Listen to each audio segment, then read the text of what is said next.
शिवसेनेचा इतिहास बंडाचा आणि स्थित्यंतरांचा राहिलाय.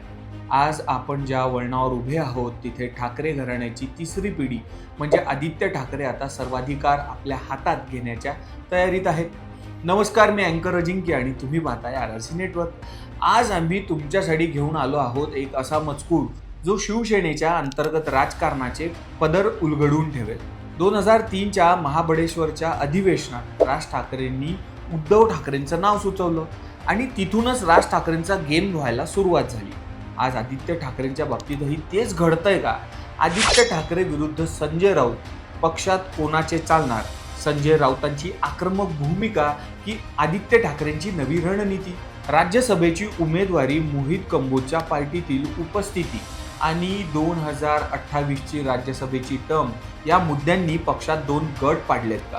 हे पद मिळाल्यावरही आदित्य ठाकरे अधिकृतपणे पक्षाचे निर्णय घेऊ शकतील, ज्यामुळे राऊतांच्या हस्तक्षेपावर मर्यादा येऊ शकतात. तर मंडळी, आदित्य ठाकरे कार्याध्यक्ष होऊन जुन्या जाणत्या नेत्यांना बाजूला सारत सर्वांना सोबत घेऊन जाणार का? तुम्हाला काय वाटतंय? शिवसेनेचा हा पॅटर्न पक्षाला उभारणी देईल की नवीन वादाला तोंड फुटेल? कमेंटमध्ये नक्की सांगा आणि अशाच रिलायबल कॉन्टेंटसाठी आमच्या RRCच्या यूट्यूब चॅनलला सबस्क्राईब करा. त्याचबरोबर आम्हाला इंस्टा आणि फेसबुकला फॉलो करायला विसरू नका. धन्यवाद.